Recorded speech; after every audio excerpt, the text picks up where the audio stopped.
নমস্কার, শুভ দুপুরের শুভেচ্ছা। প্রতিদিনের মতো আজও চলে এলাম দুপুরের লাঞ্চের থালি নিয়ে।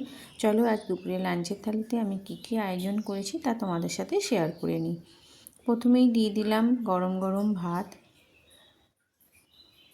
আজকেও খুব সামান্যই আয়োজন করেছি,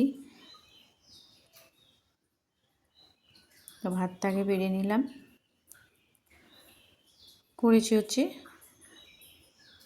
ডাঁটা, আলু, বেগুন, উচ্ছে দিয়ে একটা চচ্চড়ি। এখন তো প্রতিদিনের পদে মোটামুটি ডাঁটাটা থাকেই, কারণ এই সময়টাই এই ডাঁটাটা পাওয়া যাবে, এরপর তো এর সময় চলে যাবে। আর তরকারিটা খেতেও বেশ ভালো লাগে, নতুন গরম পড়ছে।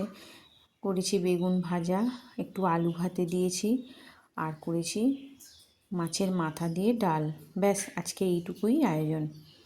আর বিশেষ কিছু করিনি, কোনো তরকারি করিনি, কারণ এই ডালটা থাকলে না কেউ তরকারি খেতে চায় না।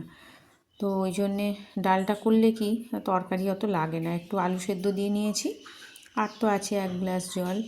এই ছিল আমার দুপুরের ছোট্ট আয়োজন। তোমাদের কেমন লাগলো অবশ্যই কমেন্ট করে জানিও। ভালো লাগলে একটা লাইক করে দিও, আমার পাশে থেকো, আর আমার চ্যানেলটাকে সাবস্ক্রাইব করে দিও। আবারও আসবো পরে আরও একটা কোনো লাঞ্চের থালির ভিডিও নিয়ে। তোমরা ততদিন সুস্থ থেকো, ভালো থেকো।